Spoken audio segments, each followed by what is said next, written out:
ask you, Graeme, is congratulations on a fantastic show. It rivals Launch System and Bundaberg, and probably surpasses those two conferences. What I'd like to ask you is, what is your vision for the industry over the next 2 to 5 years? Okay. Thanks, Steve. Thanks for that vote of confidence. We're very pleased with the outcome and the response we've had from industry. Industry capacity, building that's my view for the future. And this particular conference has been the culmination of a number of years of effort by successive committees in bringing together the broader hydroponic community. And that broader hydroponic and greenhouse community includes, whilst we have very good representation for the vegetable sector, to be honest, we probably haven't gone as strong as we could have in the floriculture, the lettuce and the herb sector. And this year, with our restructure and with the proposed name change to Protected Cropping Australia to more equitably represent the broader community, then we've had discussions with the floriculture representatives here. Asia this morning, Australian Herbs and Spice Industry Association voted to affiliate with the national organisation, and so it's really coming together after many years of working towards this aim. This conference has been the culmination, so we're looking 2 years at a time of being the broader protected cropping community and sharing common goals, avoiding duplication and waste, and as a consequence being able to deliver better services to industry. And have a stronger voice to government? And a much stronger advocacy role with government. When government talks to us, they're very interested in what we have to say, but they're always asked the question, well, who do you represent? What are the numbers? What is the value?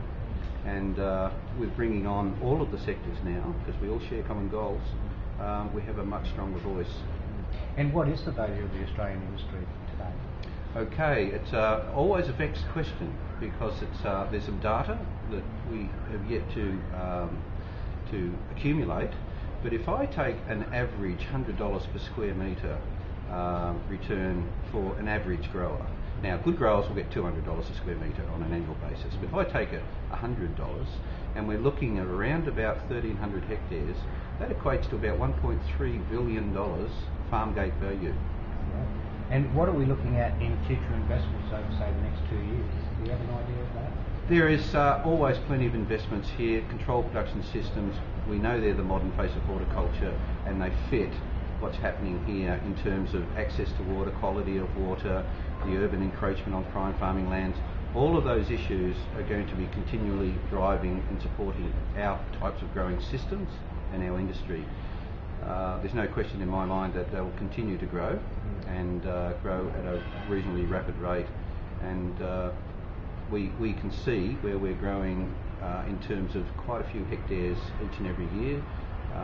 The expectation in the next 2 years would be that it's quite likely we'll be seeing new developments of 20 to 30 hectares.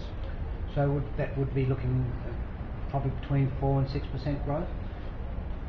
I haven't done the sums to tell the truth, but that's typically the total growth each and every year, and I imagine that'd be somewhere close, yes. And finally, skill shortage. It's something that this industry lacks, is skilled people. What's the industry doing about that? Okay. Again, this has been a momentous year for the association because we've been able to deliver a full training package known as Pathways to Production.